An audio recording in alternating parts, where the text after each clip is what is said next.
അതിന് ഇത്രയധികം രാഷ്ട്രീയമായ മാനങ്ങൾ നൽകി ഇതേ BJP തിരുവനന്തപുരം കോർപ്പറേഷൻ പിടിച്ചു കഴിഞ്ഞാൽ ഇനി ഞങ്ങളൊക്കെ ഇവിടെ നിന്ന് ഒഴിഞ്ഞു പോകണമോ, ഈ ഒരു പൊളിറ്റിക്കൽ നറേറ്റീവ് സെറ്റ് ചെയ്യാൻ വേണ്ടിയിട്ട് ഇത്രയും അപക്വമായിട്ട് ആ വിഷയത്തിനെ എടുത്ത് ഉപയോഗിച്ചത് തീർത്തും ധാർമ്മികമായിട്ടോ മാന്യമായിട്ടോ ഉള്ള ഒരു രാഷ്ട്രീയ പ്രവർത്തനമല്ല. വല്ല കാര്യമുണ്ടോ? എന്തിനാണ് ഇങ്ങനെ ഇല്ലാന്ന് നടക്കണേ? MLA-ക്കെതിരെ വ്യാജമായിട്ടുള്ള ആരോപണങ്ങൾ ഉന്നയിക്കാൻ വേണ്ടി ശ്രമിക്കുന്നത് ആരാ? 25,000 രൂപയോളം അലവൻസ് വാങ്ങിയിട്ട് 820 രൂപ മാത്രം വാടക കൊടുത്തു എന്ന് പ്രചരിപ്പിക്കുന്നവരാരാ? ഇന്ന് വാർത്താ സമ്മേളനത്തിൽ MLA വാങ്ങുന്ന മുഴുവൻ അലവൻസുകളെ സംബന്ധിച്ചുള്ള വിവരങ്ങൾ ഞാൻ പുറത്തുവിട്ടു. അതിൽ വാടക എന്ന് പറയുന്ന ഒരു ഭാഗം തന്നെ ഇല്ല.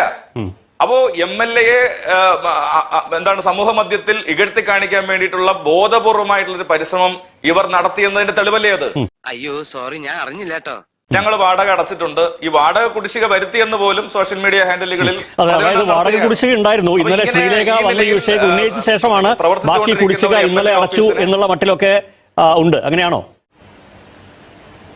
അല്ല, 2-3 മാസത്തെ കുടിശ്ശിക ഉണ്ടായിരുന്നു, അതടച്ചു. ഇന്നലെ അടച്ചു.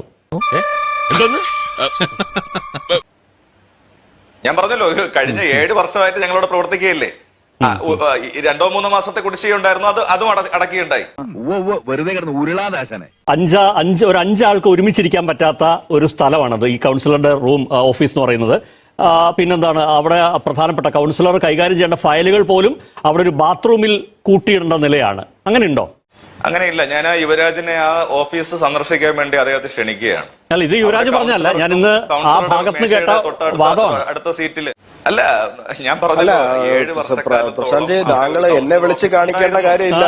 5 വർഷം താങ്കൾക്കൊപ്പം കൗൺസിലറായി പ്രവർത്തിച്ചിരുന്ന ആള് തന്നെയാണ് അത് പറഞ്ഞത്. അല്ല, അത് അദ്ദേഹം തെറ്റിദ്ധരിപ്പിക്കാൻ വേണ്ടി പറഞ്ഞതായിരിക്കും. ഞാനൊന്ന് പറയട്ടെ ബായ്.